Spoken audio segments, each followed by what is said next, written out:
Hi friends.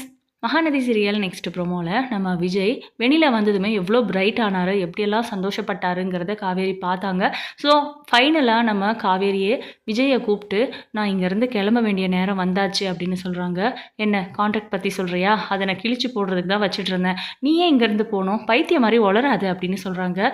இல்லைங்க, நான் இவ்வளோ நாளாக பைத்தியமாக தான் இருந்தேன், இப்போ தெளிவாக தான் இருக்கேன். உங்கள் மேலே நான் கோச்சிக்கிட்டு போகிறேன்னு நினைக்காதீங்க. உங்கள் வாழ்க்கையை நிரப்புறதுக்கு முக்கியமான ஆள், அதாவது எந்த ஆள் வேணுமோ அவங்களே வந்தாச்சு. இனி எனக்கு என்ன இங்கே இடம் இருக்குது, நான் கிளம்புறேங்க அப்படின்னு சொல்கிறாங்க. ப்ளஸ் நான் வருத்தப்படலை அப்படின்னு கான்ட்ராக்டில் சைன் பண்ணபடி நான் கிளம்பணும்ல, இன்னும் ஒரு வாரம் தானே இருக்குது, வேணா நான் என் அம்மா வீட்டில் இருக்கேன், அதுக்கப்புறம் நான் கிளம்பி போயிடுவேன் இங்கேருந்து என் ஃபேமிலியோட அப்படின்னு சொல்லி அந்த கான்ட்ராக்ட் பேப்பரை காமிக்கிறாங்க நம்ம காவேரி.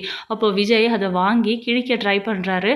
ஒன்றும் தேவையில்லை, நான் கான்ட்ராக்ட் ஒய்ஃபாக வந்தேன், அப்படியே கிளம்பிடுறேன் அப்படின்னு சொல்லி காவேரி ரொம்ப பிடிவாதமாக இருக்காங்க. காவேரி ஏன் இவ்வளோ பிடிவாதம் பிடிக்கிற? அவள் வாழ்க்கையில் என்ன நடந்துச்சுன்னு தெரிஞ்சுக்கணும்னு ஆசைப்பட்டேன், அதுக்காக உன் இடத்துல போய் அவ்வளோ நிரப்ப முடியுமா? என்னைக்கா இருந்தாலும் நீ தான் என்னோட ஒய்ஃப் அப்படின்னு விஜய் ஆர்கியூ பண்ணுறாரு.